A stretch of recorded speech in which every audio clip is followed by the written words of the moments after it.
Hey dudes and dudettes, this is Shane, Garage of Constant Sorrow. I was going to do all one video for the rear brake shoes and hardware and wheel cylinders, but I decided to just make a separate one, so we're going to get started with that now. I actually already started, so this is going back and making an intro. So let's get into it. Okay, so we got the drum pulled off. Went ahead and hosed it down, as you can tell. Look at all that. Still looks pretty nasty. I think all the hardware is good. So I just got shoes and wheel cylinders. Well, there's why we need to change this one. The whole braking material fell off. And then I got one stud to replace while we're at it. So we took pictures, cleaned it up, took pictures. Now we're just going to disassemble and see what we can see. All right, got my old school drum brake tools.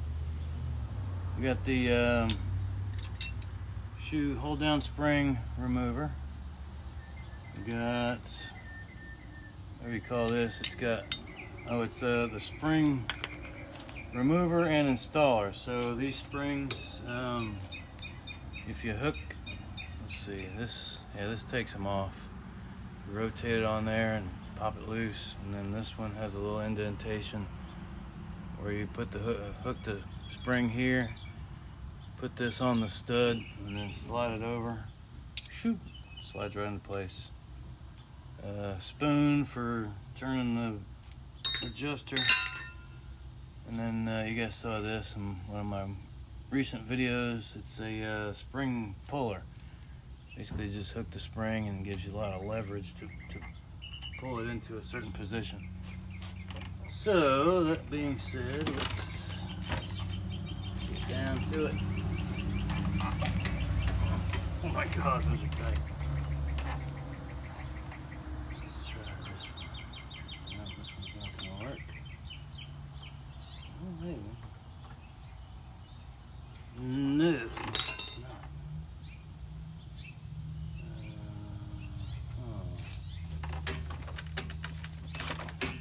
Here.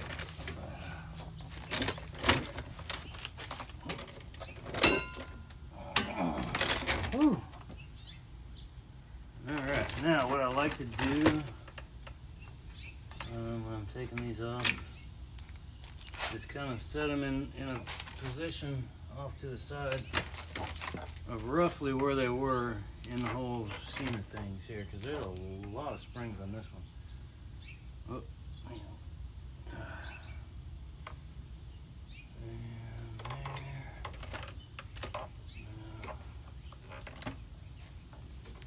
Yeah, come on now. It would be so much easier if I could use this. Come on. There you go. Nope. We gotta get on that. There we go. Come on. Alright, so that one goes like so. And inevitably I'll kick all those and knock them all out of place anyway, so don't worry about it. What we got here? This one is still tight. We got one right here. Ooh!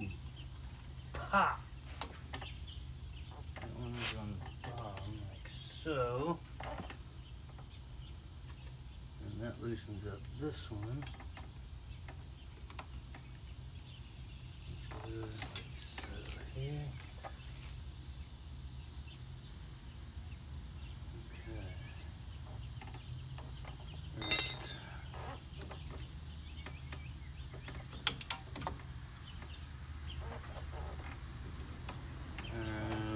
When you take these springs off, there's a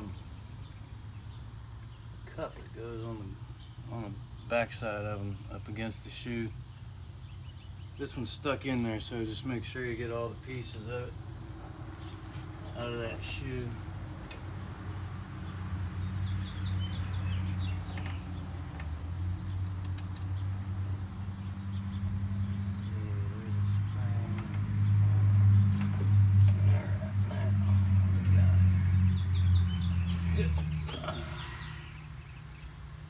What's going on?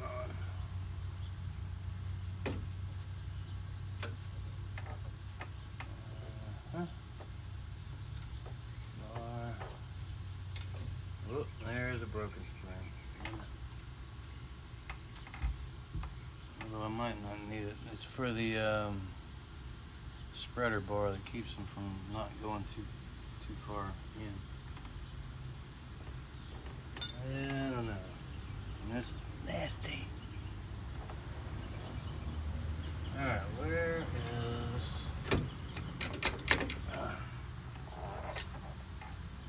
this adjuster?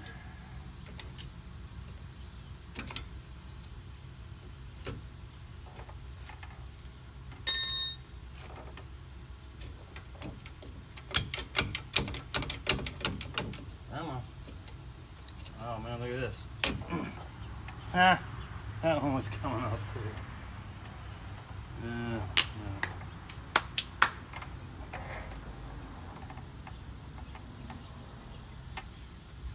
Alright, I need a hammer and a towel. I'll be back. Alright, so the adjuster is stuck on the shoe.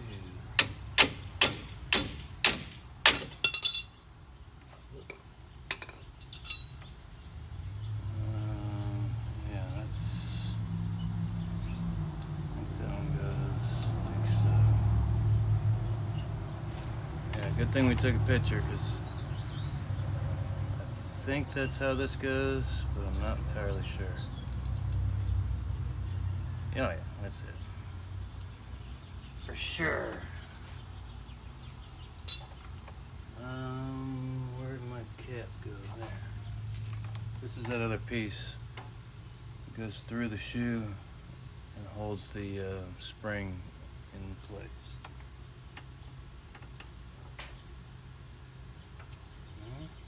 Now what? That still hasn't let go. Oh, there's a spring on it. Ha! Duh, Shane.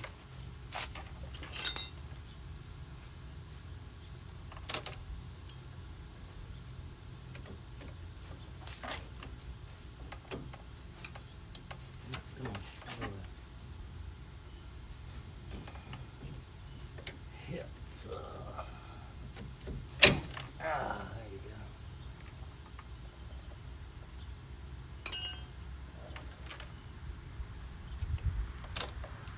And that's on the bottom. There it goes. Oh no, yeah, we're gonna need new adjusters. I was gonna try and clean them up. Oh, here, can you see that? I don't know. Look how gunky it is in there. I don't think that's working right, but anyway, it's gross, and they're locked up. And that piece comes off. I am not messing with it, because I'm a grown-up, and I can afford to buy new ones. But it also might mean I need to just go ahead and buy a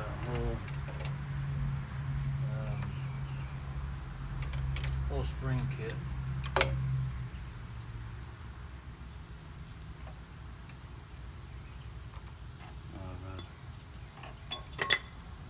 I don't know.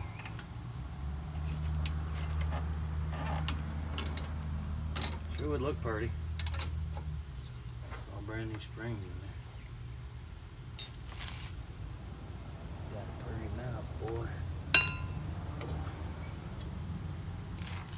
Oh, that one didn't have a bottom cup.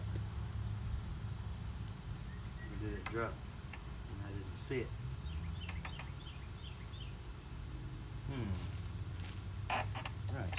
that one that I was talking about. It goes in there. There you go, that's a better view of it. That's not absolutely necessary. Obviously, you can put the spring on without it.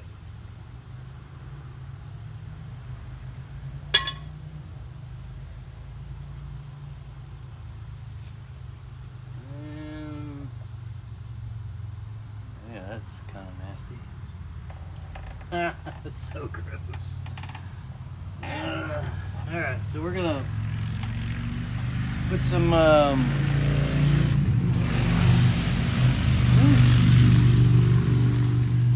get him, hot rod.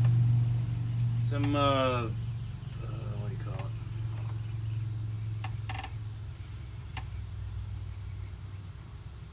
Deep Creep. Jeez. Penetrating oil. On this bolts and where the line goes in. So we'll let that sit for a while and figure out what it's going to take to get a new adjuster and maybe springs. I shall return. Alright, so we got all this apart, and well, except for taking off the wheel cylinder. Let's see, what I'm going to do is, well, I don't want to take that off until I'm ready to replace it, because I don't want to drain out the master cylinder and have it get more air in the lines way up there. So we'll get, because it's already got some. Anyway, what I'm going to do is kind of scrub this down with a wire brush, get a lot of this nastiness off of here. Need to treat this one. I went ahead and put that wheel stud in without you guys. Basically just put it through. I put a nut that was a little bigger than this one over it as a spacer, and then used a lug nut flipped over backwards so I didn't damage the conical side of it, and basically just cranked down on it until it was flush with the back. Voila.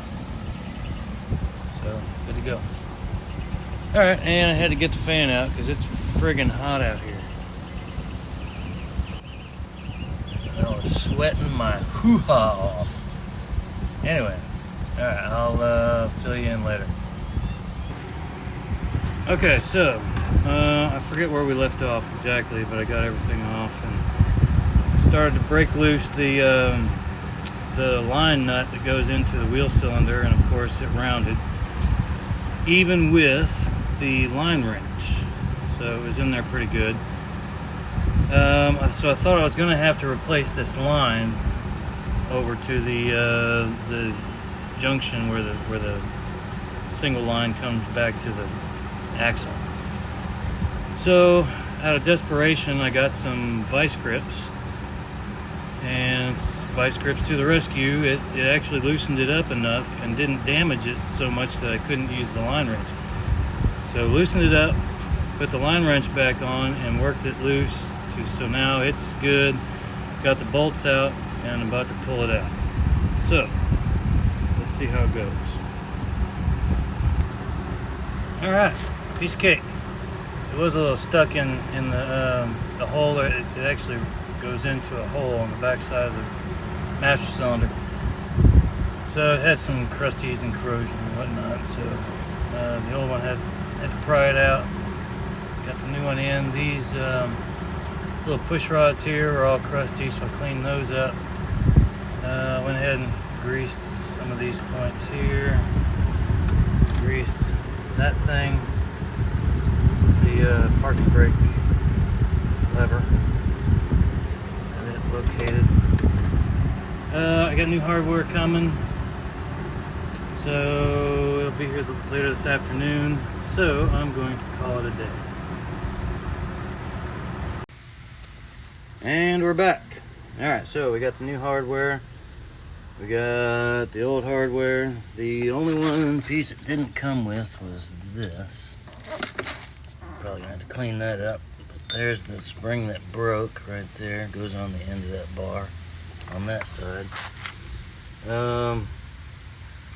We took this one side apart and left the other, so we will have kind of a visual reference in case I don't remember exactly how these things go, because that's a lot of crap.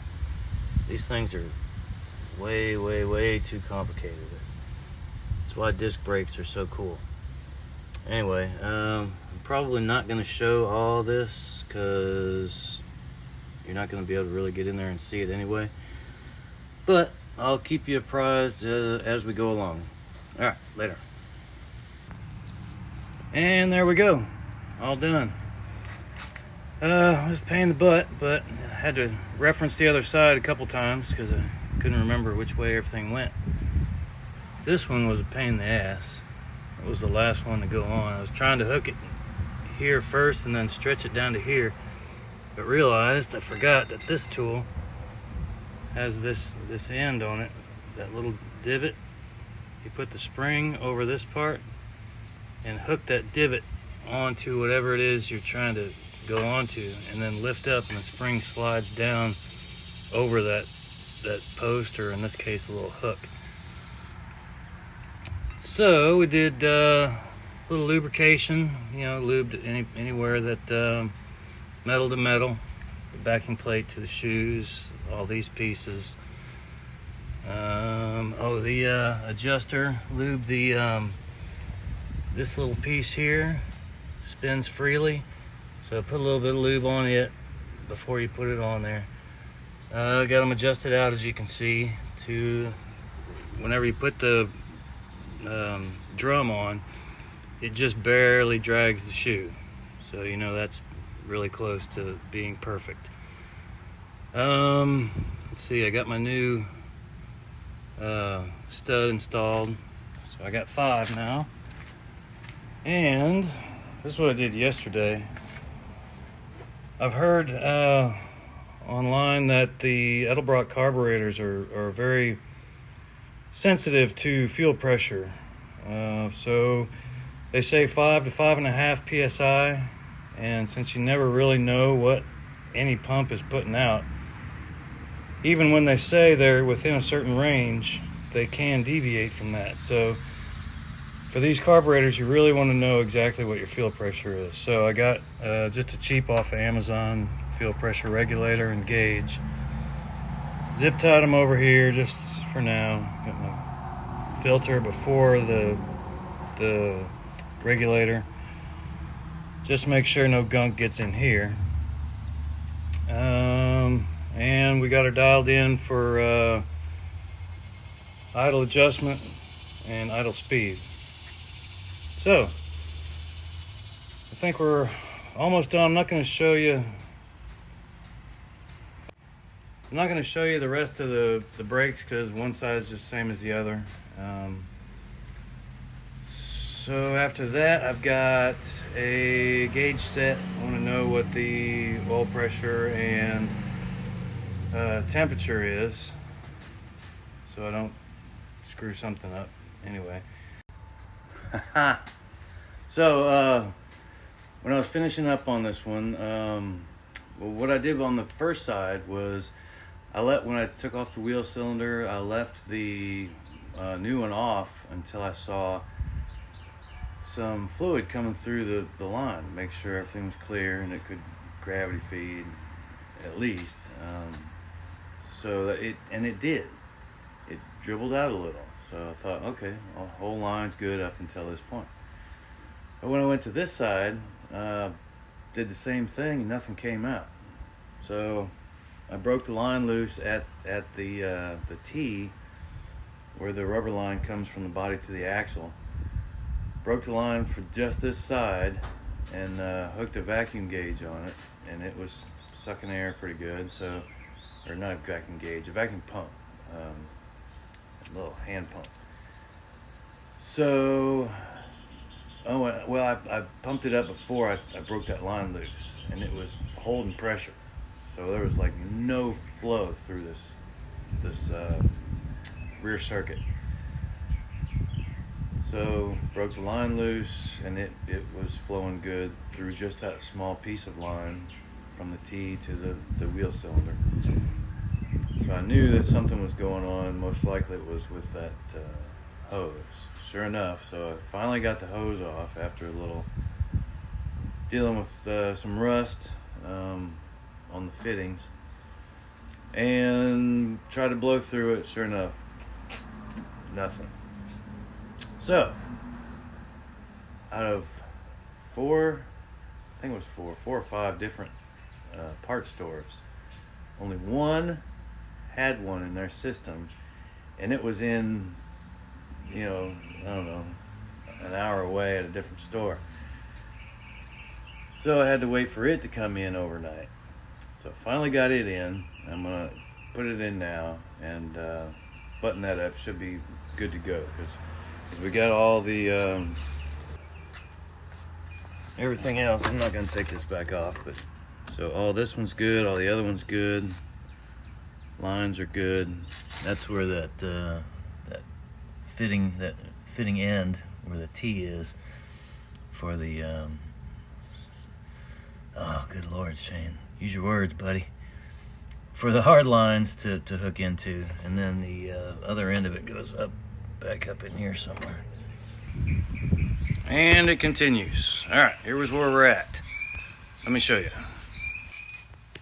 All right, we got our hose in. There it is. It goes up over here, hooked in. Went to bleed the valves, and I keep tripping the proportioning valve, or actually the pressure differential switch inside of it. There's a little shuttle valve inside here that slides side to side, so if you lose pressure in one side, it shifts it over to block that side, so your other side works. So what happens is whenever you change something in the brake system, there we go, you end up with air in the system, and that air compresses. So the proportioning valve acts like it's a loss of pressure, because it is basically. So that when you go to bleed the brakes, as soon as you hit that pedal, I realized, because I figured out how to reset the dang thing, that there's an actual audible click. You can hear it shifting over. And so I recentered it. I had to go online because I was unfamiliar with how to reset these things. So I had to reset it a couple times to make sure that's what it was. And sure enough, so let me find this. Let's see, where is it? This piece here goes inside that hole right there. And whenever that shuttle valve shifts side to side, it comes in contact with this end. And there's a wire that goes here, which creates a path to ground and turns on the brake light on the dash, so you know that there's an issue. So what we had to get, what I realized, is this thing. Just a little tool that screws into that hole that prevents that shuttle valve from moving. If I can get it in here. With one hand. The one-hand mechanic trick. Oh, I'm gonna drop it. Watch. Hang on. Nope, I did it. Yay me. Alright, so all you do is screw that in.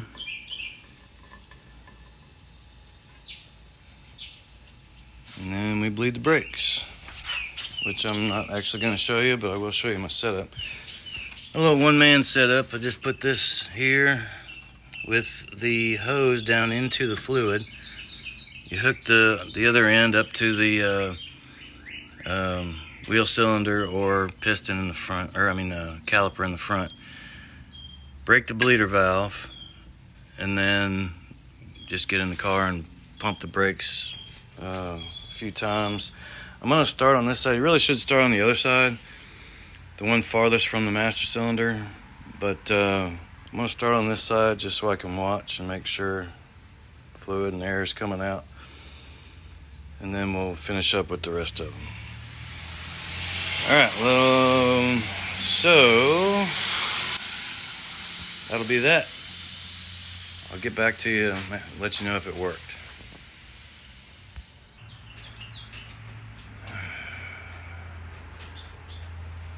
All right, somebody lied to me.